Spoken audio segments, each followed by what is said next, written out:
Hello everyone, welcome back.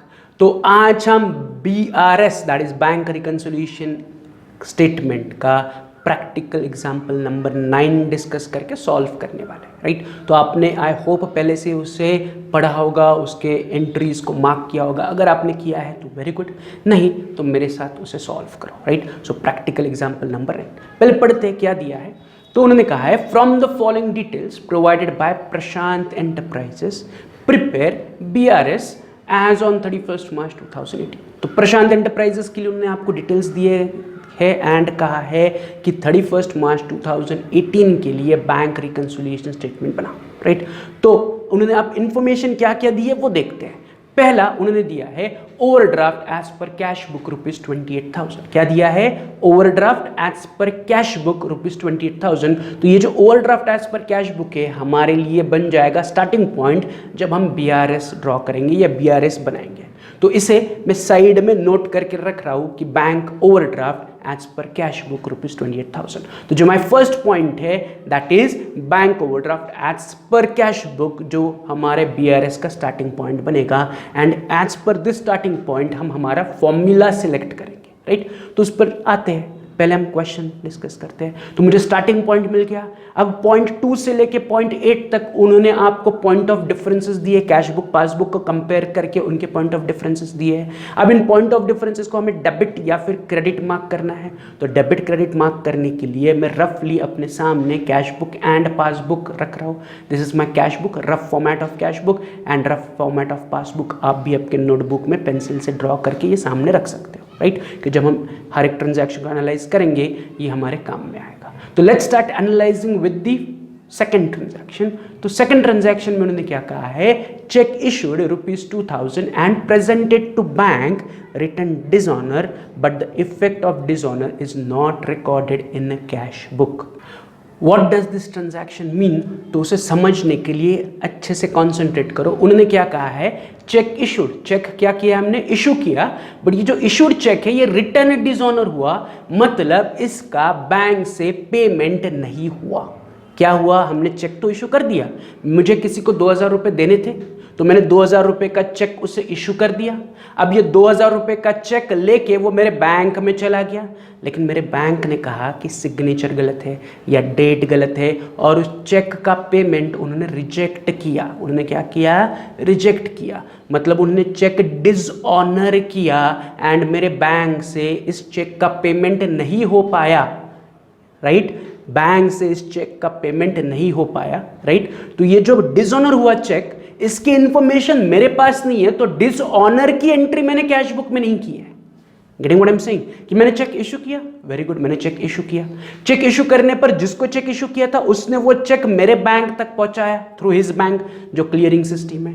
मेरे bank ने बता दिया कि सिग्नेचर गलत है या डेट गलत है या मेरे बैंक में इनसफिशिएंट बैलेंस है, व्हाटएवर द रीजन में भी, जो इशू किया हुआ चेक है इसका पेमेंट मेरे बैंक ने रिजेक्ट किया, इसलिए इशूड चेक इशू किया विच इज रिटन डिसऑनर। ये इंफॉर्मेशन बैंक ने अभी तक मुझे नहीं बताई, तो वो मैंने डिसऑनर की एंट्री अपने पास नहीं की है। अब डिसऑनर की एंट्री पासबुक में क्या होती है? Answer is nothing. डिसऑनर हुआ मतलब क्या हुआ? ना मेरे अकाउंट में पैसे आए ना मेरे अकाउंट से पैसे गए, बैंक ने चेक को डिसऑनर किया, मींस बैंक ने मेरे खाते से सामने वाले पार्टी को पैसा पे नहीं किया, राइट। तो डिसऑनर की एंट्री पासबुक में कुछ नहीं होगी, बैंक ने चेक डिसऑनर किया, राइट, बट इसकी एंट्री पासबुक में नहीं है। तो कहाँ है उसकी एंट्री? जब मैंने चेक इशू किया तो चेक इशू करते वक्त मैंने उसे कैश बुक में रिकॉर्ड किया होगा, यस और नो? मैंने चेक तो इशू किया था, चेक इशू करते वक्त मैं इमीडिएटली उसे कहाँ रिकॉर्ड करूंगा? चेक इशू करते वक्त मैं उसे इमीडिएटली रिकॉर्ड करूंगा इन कैश बुक, यस और नो? तो चेक इशू करने पर मैंने कैश बुक में रिकॉर्ड किया, बट ऑन विच साइड? मैं चेक इशू कर रहा हूं तो चेक इशू करने की एंट्री हम लिखते हैं ऑन द पेमेंट साइड, मतलब चेक इशू करने की एंट्री कैश बुक के पेमेंट में है, यस और नो? कि मैंने चेक इशू किया जिसका एंट्री कैश बुक के पेमेंट में मैंने रिकॉर्ड किया। अब मैंने चेक इशू करने पर इमीडिएटली कैश बुक में रिकॉर्ड किया, जिसको चेक दिया वो मेरे बैंक के पास गया, बैंक ने उसको पैसा दिया क्या? आंसर इज नो, बैंक ने उसे पैसा नहीं दिया, उन्होंने चेक को डिसऑनर किया, चेक को रिजेक्ट किया, मतलब बैंक से इस चेक का पैसा गया क्या? Answer is no. मतलब इसका एंट्री पासबुक में है क्या? Answer is no. तो ये जो चेक इशू किया बट डिसऑनर हुआ, इसका एंट्री केवल कैश बुक के पेमेंट साइड पे है, यस और नो? तो इसकी entry is only in cash book payment side. अब मुझे बताओ कैश बुक का पेमेंट साइड इज डेबिट और क्रेडिट? तो आंसर इज कैश बुक का पेमेंट साइड इज क्रेडिट। तो मेरे लिए जो सेकंड ट्रांजैक्शन है वो बन जाएगी क्रेडिट, कि 2000 रुपए का चेक मैंने इशू किया, तो इशू करने पर मैं उसे रिकॉर्ड कहाँ करूंगा? इशू करने पर मैं उसे कैश बुक के पेमेंट साइड पे रिकॉर्ड करूंगा, राइट? बट इसका पेमेंट बैंक से हुआ क्या? Answer is no. बैंक तक चेक पहुंचा लेकिन बैंक ने चेक को डिसऑनर किया, मतलब पैसा पे नहीं किया। सो इसका मतलब बैंक से पैसा गया ही नहीं, तो पासबुक में एंट्री होगी ही नहीं। तो चेक इश्यूड बट डिसऑनर की एंट्री केवल मेरे पास कैश बुक में पेमेंट साइड में है, कैश बुक का पेमेंट इज क्रेडिट। सो जो सेकंड पॉइंट है या second transaction became credit for me. Is this clear? कि cheque issued but return dishonour, cheque जो मैंने इशू किया था मैं रिकॉर्ड करूंगा कैश बुक के पेमेंट में, which is credit, so it is credit for me. Return dishonour मतलब बैंक से उसका पेमेंट नहीं हुआ, मतलब it is not recorded in passbook, so it is recorded only in cash book का पेमेंट से। As simple as that, right? इसे फिर से एक बार रिपीट करके देख लो। तो ये हुआ हमारा दूसरा ट्रांजैक्शन, क्रेडिट। फिर तीसरा ट्रांजैक्शन उन्होंने आपको दिया bank debited bank charges. So it is very simple, bank debited bank charges means this transaction is debit. क्यों? क्योंकि उन्होंने मेरी उसी ट्रांजैक्शन में कहा कि बैंक ने बैंक चार्जेस डेबिट किए, तो बैंक चार्जेस कहाँ डेबिट करेगी? पासबुक में। तो पासबुक के डेबिट में इट इज रिकॉर्डेड। सो मेरी तीसरी transaction is nothing but debit, या तीसरा point of difference is nothing but debit. Is this clear? So bank debit bank charges 150, यानी कि it is recorded on passbook debit side. फिर चौथा transaction, bank transfer 2500 to saving account of the proprietor but not recorded in cash book. तो bank ने क्या किया? On our instructions और on their own उन्होंने सेविंग अकाउंट्स में कुछ पैसे ट्रांसफर किए, प्रोप्राइटर के सेविंग अकाउंट्स में। अब saving account is personal account, हम सेविंग अकाउंट का अकाउंटिंग नहीं करते हैं, हम करंट अकाउंट का अकाउंटिंग करते हैं। जो पासबुक भी है that is also for bank का करंट अकाउंट। तो आपके बैंक ने क्या किया? आपके करंट अकाउंट से पैसे निकाले एंड जो प्रोप्राइटर है, ओनर है, उसके पर्सनल सेविंग अकाउंट में पैसे जमा किए। इसका इंफॉर्मेशन आपको नहीं है, इसलिए आपके पास कैश बुक में उसकी कोई एंट्री नहीं है। उन्होंने वेरी क्लियरली कहा है which is not recorded in cash book. अगर ये कैश बुक में रिकॉर्डेड नहीं है तो फिर कहाँ रिकॉर्डेड है? तो इसका मतलब बैंक ने पैसे पे किए तो बैंक उसे कहाँ रिकॉर्ड करेगी? बैंक उसे रिकॉर्ड करेगी इन passbook. So it is recorded by bank in passbook. हमने कैश बुक में उसकी कोई एंट्री नहीं की है। तो जो मेरा चौथा पॉइंट ऑफ डिफरेंस है is only recorded in passbook. अब मुझे सोचना है कि पासबुक में वो कौन सा साइड रिकॉर्डेड है? तो पासबुक में it is recorded on the payment side.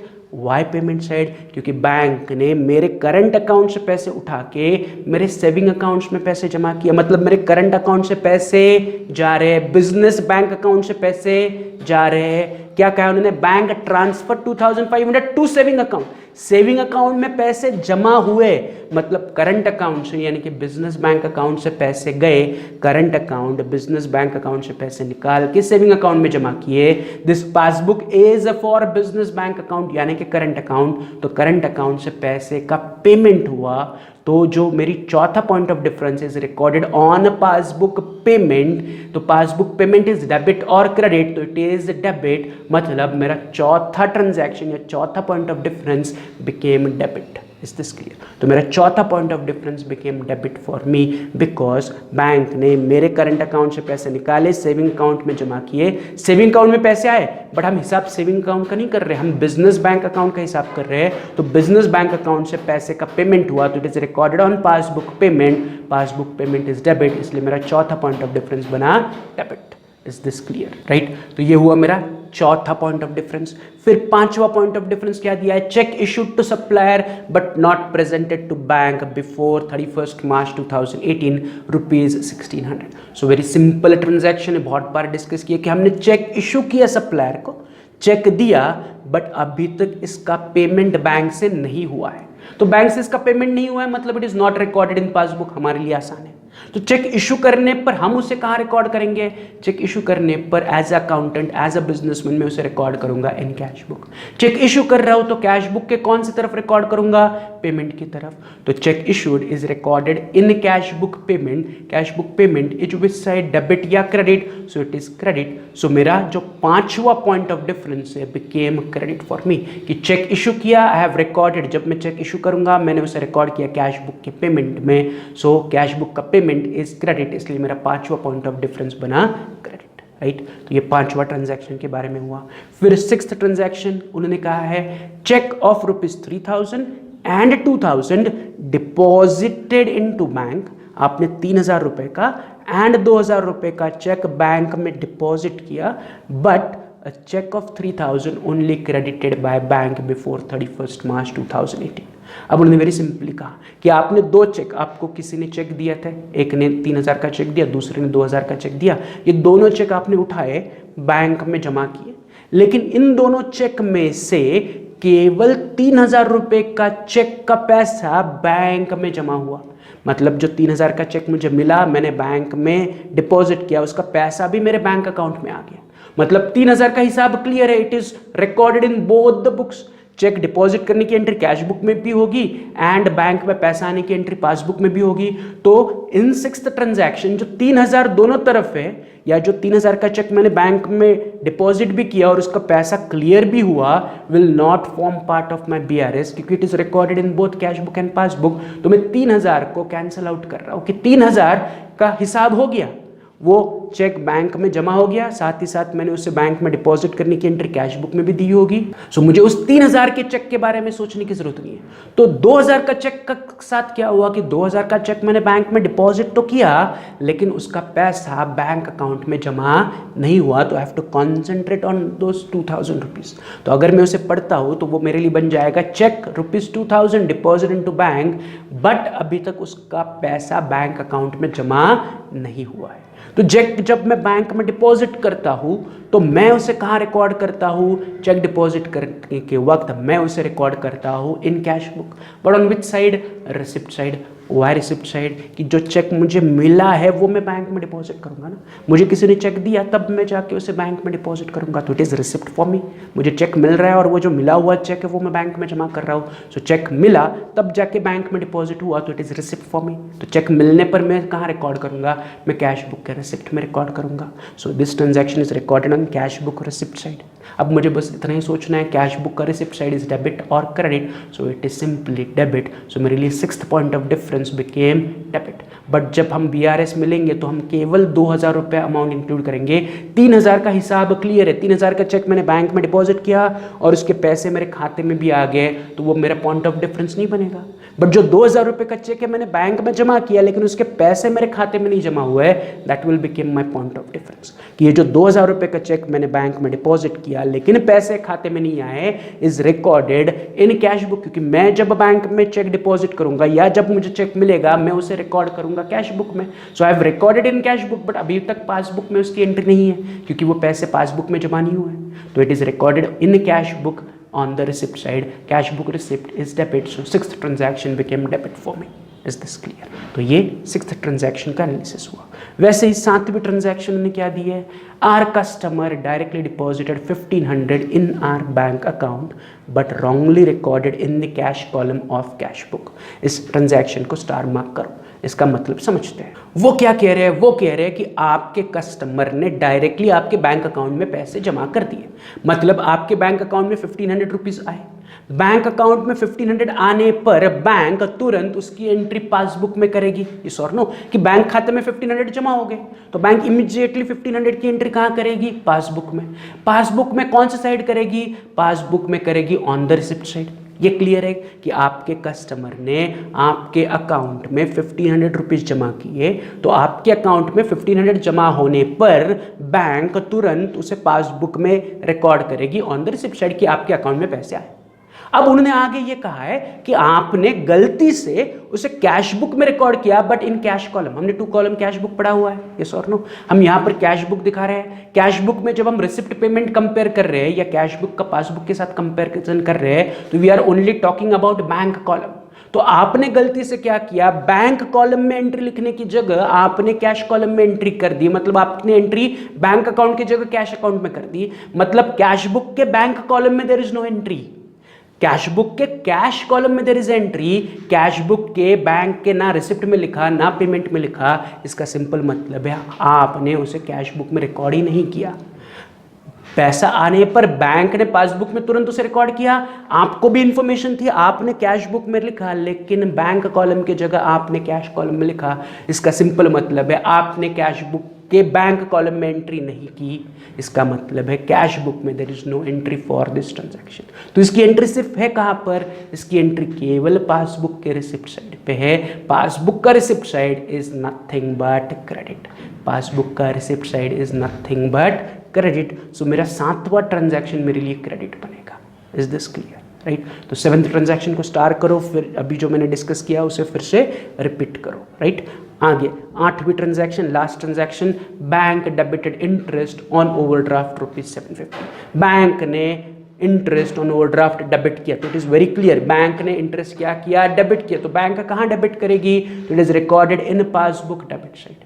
Bank ने आपके पासबुक में डेबिट किया है, तो कुछ सोचने की भी जरूरत नहीं है। 8वीं transaction is simply straight away debit, it is simply straight away what, debit. Passbook के डेबिट में it is recorded, so it is debit, right? तो यहाँ पर हमारे सारे ट्रांजैक्शन का एनालिसिस कंप्लीट हुआ।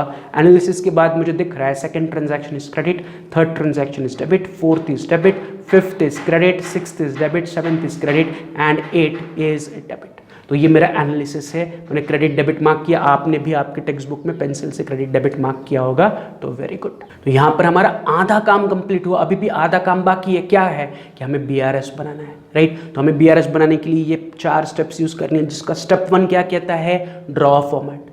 तो विदाउट वेस्टिंग एनी टाइम मैं फ्रेश पेज पर आ रहा हूँ, दिस इज माय फॉर्मेट। मैं ऊपर लिख रहा हूँ in the books of Prashant enterprise bank reconciliation statement as on 31st March 2018 and particulars amount, ऐसा मेरा फॉर्मेट रेडी है। तो आपका फॉर्मेट रेडी है, तो वेरी गुड, फॉर्मेट रेडी हो गया। अब अगला स्टेप क्या कहता है, अगला स्टेप कहता है सिलेक्ट स्टार्टिंग पॉइंट। तो क्वेश्चन की शुरुआत जब हमने की थी पढ़ने की, तभी हमने स्टार्टिंग पॉइंट मार्क करके रखा था as bank overdraft as per cash book, ये सर नो कि bank overdraft as per cash book is my starting point. मैं बस उसे कॉपी कर रहा हूँ एंड अपने BRS स्टेटमेंट में लिख रहा हूँ bank overdraft as per cash book ₹28,000, this is my starting point to start my BRS statement. मैं क्या कर रहा हूँ, स्टार्टिंग पॉइंट सिलेक्ट कर रहा हूँ, राइट? तो स्टेप 2 के हिसाब से मैंने क्या किया, स्टार्टिंग पॉइंट लिख लिया। अब वही अगला स्टेप क्या कहता है, स्टेप 3 कहता है select formula as per starting point. तो मेरा स्टार्टिंग पॉइंट तो सिलेक्ट हो गया, अब मुझे डेबिट क्रेडिट के आइटम्स प्लस करने या माइनस करने, उसके लिए I need to apply formula. तो स्टार्टिंग पॉइंट के हिसाब से I need to select formula. तो अभी तक हमने 2 फॉर्मूलेस पढ़े हैं। कौन से 2 फॉर्मूलेस पढ़े हैं? हमने पढ़ा है कि if starting point is bank balance as per cash book add credit minus debit. फिर दूसरा फॉर्मूला पढ़ा है if starting point is bank balance as per passbook add debit minus credit. ये 2 फॉर्मूलेज हमने अभी तक पढ़े हुए हैं, राइट? अब आपका स्टार्टिंग पॉइंट क्या है, देखो, bank overdraft as per cash book. आपका स्टार्टिंग पॉइंट है bank overdraft as per cash book. इस स्टार्टिंग पॉइंट के लिए ऊपर कोई फॉर्मूला ही नहीं है।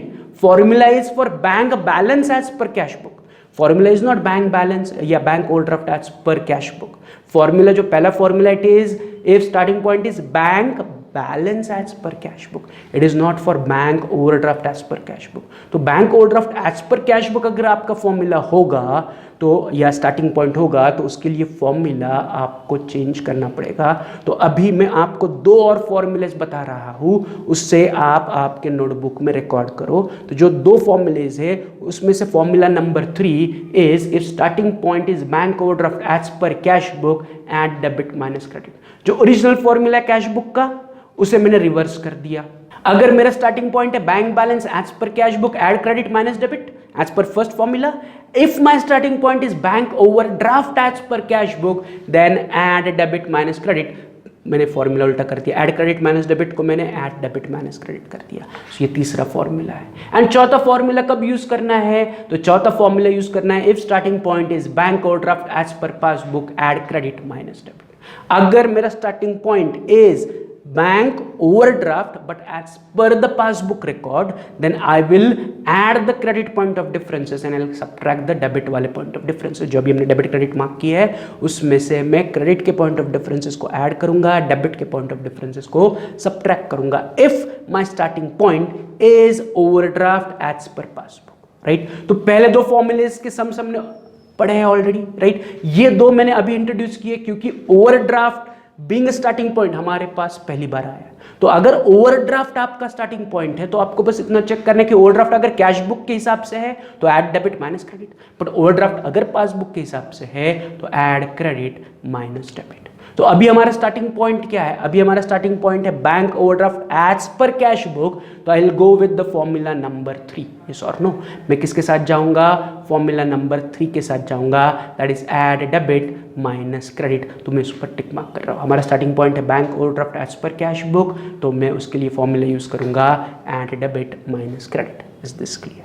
तो मेरा फॉर्मूला सिलेक्शन भी हो गया। अब फॉर्मूला सिलेक्शन के बाद अगला स्टेप क्या आता है? Prepare BRS. तो फटाफट बीआरएस बनाते हैं, राइट। तो बीआरएस बनाने के लिए फिर से मैं फॉर्मूला साइड में नोट कर रहा हूं, right. This is my question के debit and credit already mark किए हुए आइटम्स है, यस और नो। तो फॉर्मूला के हिसाब से मुझे पहले कौन से पॉइंट ऑफ डिफरेंसेस उठाने हैं? तो मुझे डेबिट के पॉइंट ऑफ डिफरेंसेस उठाने, उन्हें मुझे बीआरएस में ऐड करना है।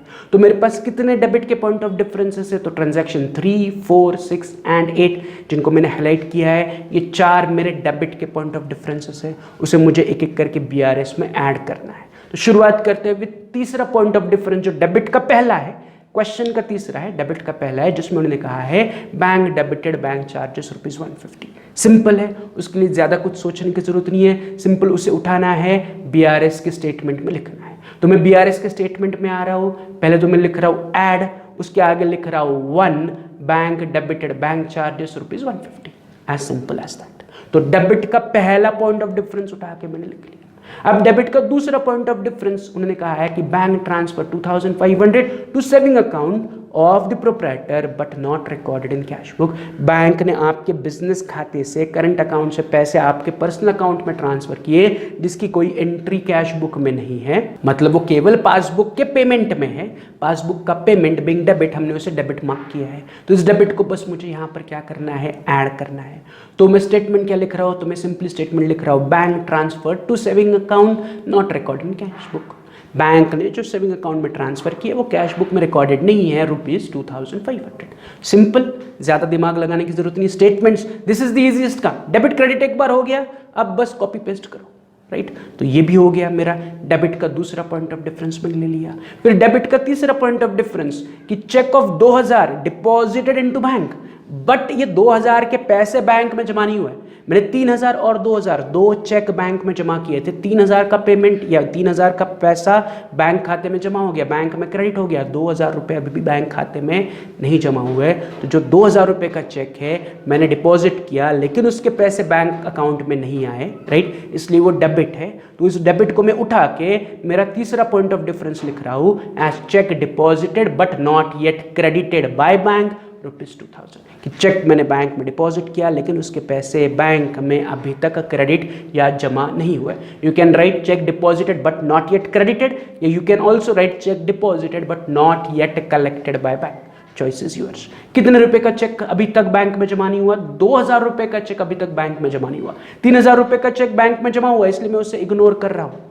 जो पैसा बैंक में आ गया वो पासबुक में भी है, कैश बुक में भी है, तो वो कहां से पॉइंट ऑफ डिफरेंस बना? जो 2000 रुपए का चेक हमने बैंक में जमा किया, it is recorded only in cash book, उसकी एंट्री पासबुक में नहीं है, इसलिए मैं 2000 रुपए को ही अपने बीआरएस में कंसिडर कर रहा हूं, राइट। एंड डेबिट का आखिरी point of difference that is transaction 8, bank debited interest on overdraft ₹750। ज्यादा सोचने की जरूरत नहीं है, एज इट इज कॉपी करो, पेस्ट करो। Bank debited interest on overdraft ₹750, bank debited interest on overdraft rupees amount में 750, राइट। तो ये मेरे चारों डेबिट के आइटम्स यहां पर आ गए। अब एज पर रूल इन डेबिट के आइटम्स को मुझे स्टार्टिंग पॉइंट में ऐड करना है, राइट। बट पहले मैं इन चारों की टोटल आउटर कॉलम में लेके जाऊंगा, फिर ऐड करूंगा। तो 150 plus 2500 plus 2000 plus 750 became 5400.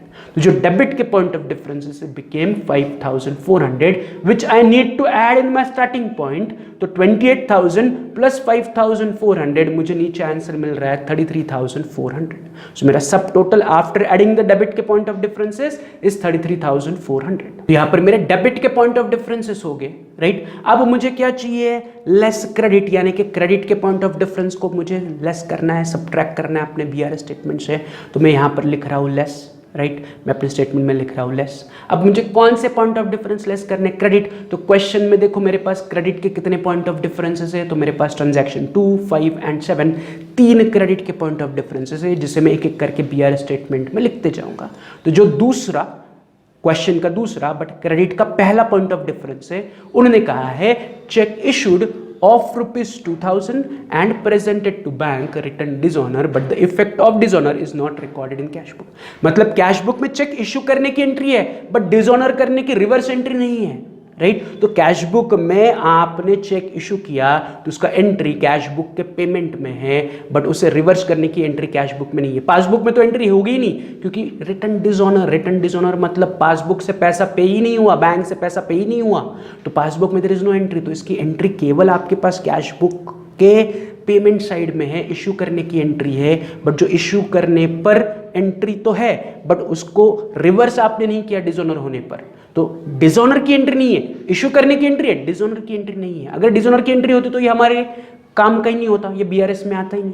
BRS में आया क्योंकि हमने चेक इशू किया, उसका पेमेंट बैंक से हुआ, क्या आंसर इज नो, डिसऑनर हुआ. तो डिसऑनर होने पर हमें चेक इशू करने को रिवर्स करना चाहिए जो हमने कैश बुक में नहीं किया, इसलिए इसकी एंट्री केवल कैश बुक के पेमेंट साइड में रिफ्लेक्ट हो रही है एंड कैश बुक का पेमेंट साइड इज क्रेडिट, इसलिए हमने उसे क्रेडिट मार्क किया था. तो इसे मुझे क्या करना है, अपने बीआरएस स्टेटमेंट में ऐड करना है. तो मैं स्टेटमेंट में पहला पॉइंट ऑफ डिफरेंस लिख रहा हूं check issued and return dishonour not recorded in cash book rupees 2000, कि चेक इशू किया बट इट रिटर्न डिसऑनर जो हमने कैश बुक में रिकॉर्ड नहीं किया है, हमने डिसऑनर को रिकॉर्ड नहीं किया है रुपीज 2000. Is this clear. इसका हमने जो डिस्कशन किया था फिर से उसे एक बार रिपीट करो, राइट. फिर क्रेडिट का अगला point of difference is cheque issued to supplier but not presented for payment. ये भी हमारे लिए आसान है. तो सिंपल मैं पांचवें ट्रांजैक्शन को उठा रहा हूँ या क्रेडिट के दूसरे पॉइंट ऑफ डिफरेंस को उठा रहा हूँ और मैं स्टेटमेंट लिख रहा हूँ कि cheque issued but not yet presented for payment rupees 1600, कि हमने चेक इशू किया लेकिन अभी तक सामने वाले पार्टी ने उसे बैंक में जमा नहीं किया. Check issued but not presented for payment 1600. तो ये क्रेडिट का दूसरा पॉइंट ऑफ डिफरेंस मैंने अपने स्टेटमेंट में लिख लिया. अब क्रेडिट का तीसरा और आखिरी point of difference that is seventh transaction, our customer directly deposited 1500 in our bank account, जो हमने कैश बुक में रिकॉर्ड किया बट रॉन्ग कॉलम में, दैट इज कैश कॉलम में. बैंक कॉलम में रिकॉर्ड करना चाहिए था, हमने कैश कॉलम में रिकॉर्ड किया, इसलिए वो हमारे लिए क्रेडिट बन गया. तो उसे उठा के मैं नीचे अपने स्टेटमेंट में लिख रहा हूं कि direct deposit by customer in our bank account wrongly recorded in the cash column of cash book rupees 1500. क्या आपके कस्टमर ने आपके बैंक अकाउंट में पैसे जमा किए, आपने गलती से उसे कैश बुक के कैश कॉलम में रिकॉर्ड किया, ऐसा मैंने स्टेटमेंट लिखा एंड अमाउंट कॉपी की. यहाँ पर मेरे क्रेडिट के भी सारे पॉइंट ऑफ डिफरेंस को रिकॉर्ड करके हो गया. अब मुझे इन तीनों का टोटल करके आउटर कॉलम में लेके जाना पड़ेगा. तो 2000 plus 1600 plus 1500 is 5100 to outer column. So जो क्रेडिट के पॉइंट ऑफ डिफरेंसेस है उनकी टोटल इज 5100 एंड आज पर रूल माइनस क्रेडिट, मतलब मुझे जो टोटल मिली है 33,400 उसमें से क्रेडिट के पॉइंट ऑफ डिफरेंसेस को सब्ट्रैक्ट करना है. तो मेरी नीचे आफ्टर सब्ट्रैक्शन आंसर आ रहा है रुपीज 28,300. 33,400 minus 5,100 is 28,300. इस 28,300 को मैं सिंपली कहूंगा bank overdraft as per passbook. Why overdraft? क्योंकि हमने स्टार्ट किया था ओवरड्राफ्ट से, तो मेरा आंसर भी एंड होगा ओवरड्राफ्ट. बट मैंने स्टार्ट किया था विथ कैश बुक के ओवरड्राफ्ट, तो एंड होगा विथ पासबुक. कैश बुक से शुरुआत किया, पासबुक तक पहुंचोगे, तो कैश बुक का आंसर लेके हमने स्टार्टिंग पॉइंट शुरुआत की बीआरएस की, तो मुझे एंड पॉइंट ऑटोमेटिकली पासबुक का आंसर मिला. But starting point was overdraft, तो एंड पॉइंट भी ओवरड्राफ्ट ही कहलाएगा. तो this is overdraft as per passbook rupees 28,300. यहाँ पर हमारा प्रैक्टिकल एग्जाम्पल 9 कंप्लीट हुआ. आपका काम है उसे 2-3 बार फिर से रिवाइज करो.